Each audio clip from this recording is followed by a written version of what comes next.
Tənqidi fikirləri də buraxmaq lazımdır, alternativ fikrə də imkan verir. Mən bunların özünə demişəm ki, bu enerjini boşaldın, bu enerji məhv eləyəcək, partlayacaq. Bu Heydər Əliyevin vaxtında müxalifət çox belə yığılandı. Gözün deyirdi ki, bəli, gedin. Enerji çıxmayanda o xəstəliyi də yaradır, cəmiyyətə bir-birinə qarşı, hakimiyyətə qarşı daha zoraki üsullara gətirib çıxara bilər. Çıxsın nəsə fikrini desin. Nə bilim, hətta gördünüz Heydər Əliyev rayonlara gedəndə kimsə uzaqdan nəsə deyəndə qoymurdular. Dedi, yox, gəlsin görüm əlində kağız var, məktub var, nə demək istəyir. Yox, atan öldürəndə çox maraqlı bir şey yadıma saldı. Bir ara İlham Əliyev məktublar yığırdı. Çıxırdı cəmaatın içinə. Bu hakimiyyət, bu komanda niyə İlham Əliyevi cəmaatla yaxınlaşır? İlham Əliyevi cəmaatdan qoruyur, ya cəmaatı İlham Əliyevdən qoruyur? Bir sualdır. Əgər İlham Əliyevi cəmaatdan qoruyursa, onda belə çıxır ki, cəmaat bu İlham Əliyevi seçməyib. Öz seçdiyini özündən niyə qoruyursan onu? Bu cəmaatdan niyə qoruyurlar İlham Əliyevi? Çünki qorxurlar ki, cəmaat bunların o zibillərini, bunların o iyrəncliklərini İlham Əliyevə çatdırar. Bugün cəmiyyət bilmir ki, İlham Əliyev onu bilir ya bilmir. Amma sabah bir məktub verəndən sonra cəmiyyət biləcək ki, İlham Əliyev onu bildi, tədbir gördü ya tədbir görmədi. Tədbir görmədisə deməli İlham Əliyev bunları bilir, qoruyur. Tədbir gördüsə bunlar artıq o hərəkətləri davam elətdirənməzlər. Bir də ortada Bünyamin bəy filtrlər var. Bir dəfə əvvəl Zeyranın kanalında tez-tez çıxış edirdik də. Dedim ki, çox sərt danışsan, adlar çəksən. Deyir, yox, məndə dəqiq məlumat var ki, prezident deyib ki, tənqidi mediaya azadlıq verin. Ona görə biz danışırıq. O vaxt yetişdi də Reaksiya TV, Laf TV, Xural TV, Kamran Həsənli, Müsavat, tənqidi media inkişaf eləmişdi. Bu ağla batan idi. Amma bu biraz çox dedi. Və nəhayət elə bir forma yaratdılar ki, tutuldu. Bu da elə hər zaman bizi tutulanda demirlər, ey filan məmursudur, deyirlər prezident tutturub. Tənqid deyir. Təbii ki, prezidenti deyəcək. Hamam elə deyir. Dedi, prezidentin xəbəri olmadan bir nəfər onu tuta bilməz, tuttura bilməz. Biz də bilmirik prezidentə necə çatdırıblar, nə cür deyiblər. Onun başqa tərəfini deyil. Onun tam dəqiqini deyirəm. O bizdə bir atalar məsələ var. Deyir, yaxşı olsa xanımdandır, pis olsa qarabaşdan. Bu cəmiyyət arasında bu məmurlar belə bir rəy yaradır. Nə ki yaxşıdır, deyirlər biz elədik, biz çalışdıq. Görürsən, bax sənə pensiya artırması üçün çıxış elədik, parlamentdə, orada, burada bir mükafat yazılır, biz elədik. Nə ki pisdir, deyirlər prezident elədi. Hədə elə oynayırlar, bəli.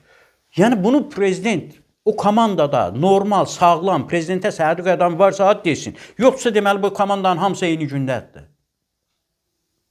Mən də onu deyirəm. Yəni, tutaq ki, bu deyibsə, prezident deyibsə ki, tənqidi media. Özü neçə dəfə dedi, sosial şəbəkələrə baxıram. Deyir, mənə siqnal verir. Siqnal verir.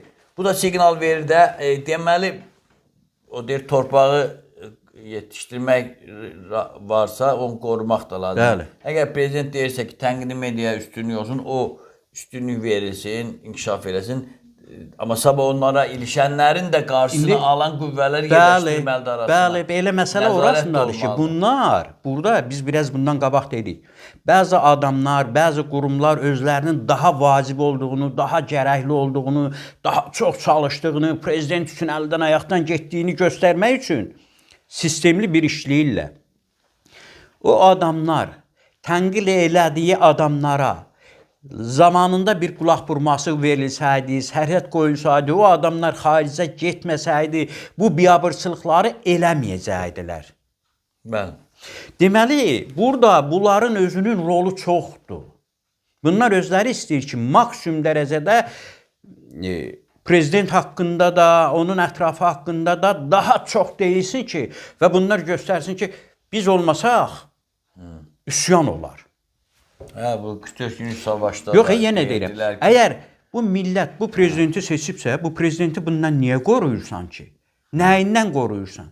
Yox, bu millət seçməyibsə, onda utanmırsınız, bir belə cəmaatın üzünə baxa-baxa yalan danışırsınız. İkincisi, əgər milləti prezidentdən qoruyursansa, o zaman bu prezidenti da bilmirəm nə deyək. Azərbaycan rəhbərliyində son 100 ildə bütün bölgələri qarış-qarış gəzən yeganə rəhbər İlham Əliyevdir. Demək olar ki, hər rayona gedib özə dəfələrlə Rayona gedir, nəticə. oradakı, hər şey deyirəm ki, oradakı insanlarla münasibətdə Onu orada deyirəm bir də. aqressiya görməyib, bir başqa O şey görməyib. nəticə. Amma Orada qoruyurlar. seçilmiş adamlarla ünsiyyət olanda, misal üçün, deyək ki, bizim universitetə hələ gəlməyib prezident.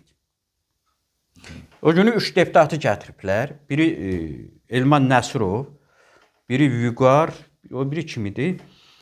Bunlar gəlib imtahana girib, güya rüşvət alan deputatın yanında gəlib deyəcək ki, rüşvəti gətir, o da deyəcək ala. Bədbəxt oğlu səndən istifadə edirlər, səni alətə çevirirlər. Elman Nəsirov, sən nə vaxt professorluq eləyəcəksən? Prezident də həmçinin. Prezident gəlir, seçilmiş adamlardır. Təbii ki, onlara tapşırırlar, bunu de, bu sualı ver, belə çıxış Prezidentin elə. özün xəbəri olmur. Xəbəri varsa, lap pis. Yoxdursa, deməli, idarə eləyənmir. Ya idarə eləyənmir, ya xəbər varsa onları qoruyur. Da mən bilmirəm. İndi prezidentin yaxın adamları otursun, bu sualı fikirləşsin.